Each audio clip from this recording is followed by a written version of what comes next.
Y el catecismo nos sigue también enseñando en su numeral 77 y nos dice: para que este evangelio se conservara siempre vivo y actual, y los apóstoles nombraron como sucesores, dejándoles a su cargo en el magisterio, mis hermanos y hermanas.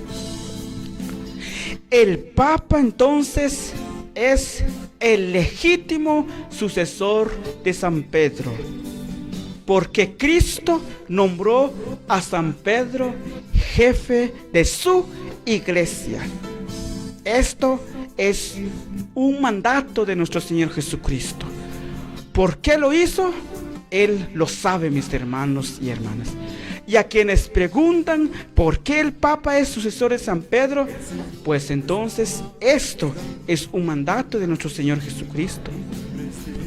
Tú eres Pedro, y sobre esta piedra edificaré mi iglesia. Y dice la palabra de Dios: a ti te daré las llaves del reino de los cielos. ¡Qué alegría, mis hermanos y hermanas! La iglesia donde estamos, la iglesia cristiana católica, es fundada por nuestro Señor Jesucristo, y Él nombra a San Pedro como el primer papa de la iglesia.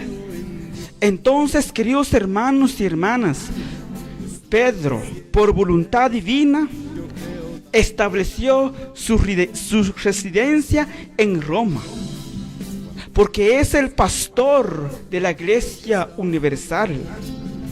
Y así, por disposición divina, mis hermanos, quien le sucede como obispo de Roma, le sucede también en el supremo gobierno de la iglesia. ¡Qué alegría, mis hermanos!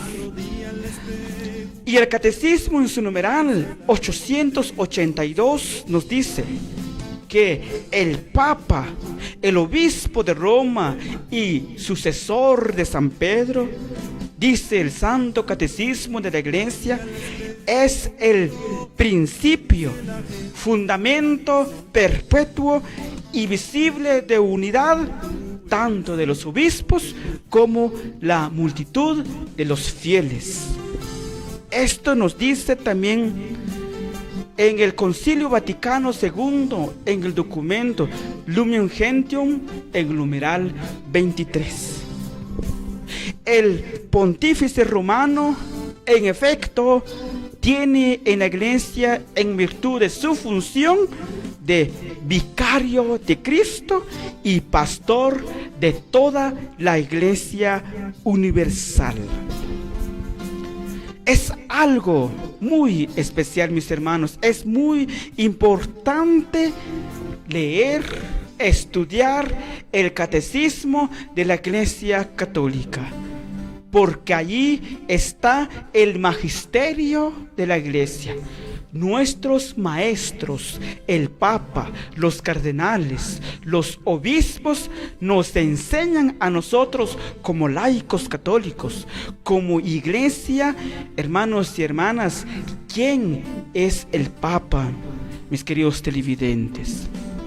Es importante también tener un cariño especial, tener un amor especial al Papa, al pontífice, porque en él vemos a Cristo, en él está la persona de Jesucristo.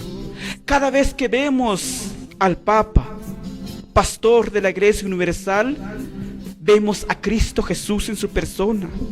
Cada vez que vemos a un cardenal, a un obispo, a un sacerdote, mis hermanos y hermanas, ahí está presente Cristo en su persona.